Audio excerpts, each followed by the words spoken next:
It's one of the biggest apps in the world, but is using TikTok a security risk. Hi, bestie. I hope you have the most wonderful day. This is an issue of our times. Sophie, get off it! Stop it!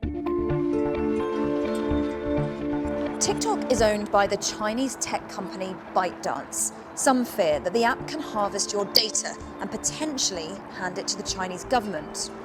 For people with sensitive information on their phones, for example, government workers, it could mean a potentially major security risk.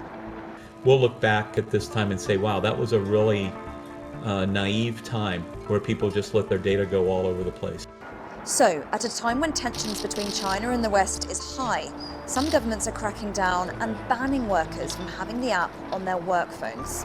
美国作为世界头号大国，竟然如此惧怕一款青年人喜欢的应用软件，未免太不自信了。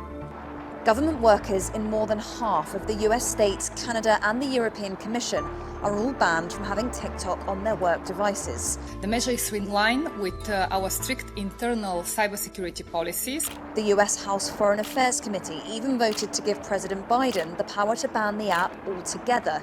It's something his predecessor Donald Trump attempted to do in 2020. I set a date of around September 15th, at which point it's going to be out of business in the United States. TikTok was also completely banned in India in 2020, along with a host of other Chinese-owned apps. The UK has not put in place these type of restrictions yet, but some MPs are worried about TikTok. It always blows my mind when I look at, the number of people who use TikTok. I mean, I'm one of them, right? Use the sort of videos. Are we being a bit... Sophie, get off it! Stop it!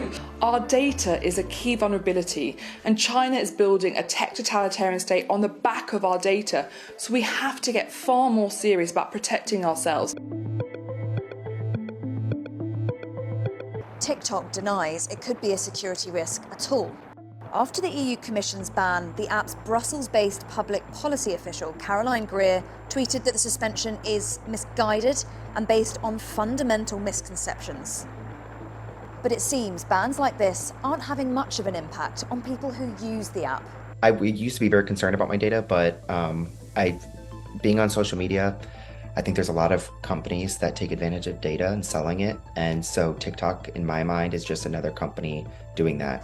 In the EU, 125 million people have the app, while in the US, it's used by 2/3 of all teenagers. China has, unsurprisingly, hit back at the bans. 我们坚决反对美方泛化国家安全概念，滥用国家力量。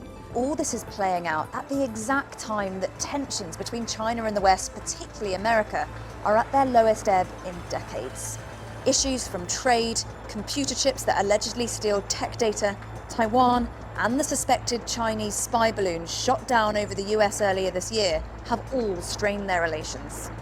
This TikTok controversy is all part of that picture, and with the app's CEO set to appear before a US government committee at the end of March, it's set to roll on for some time.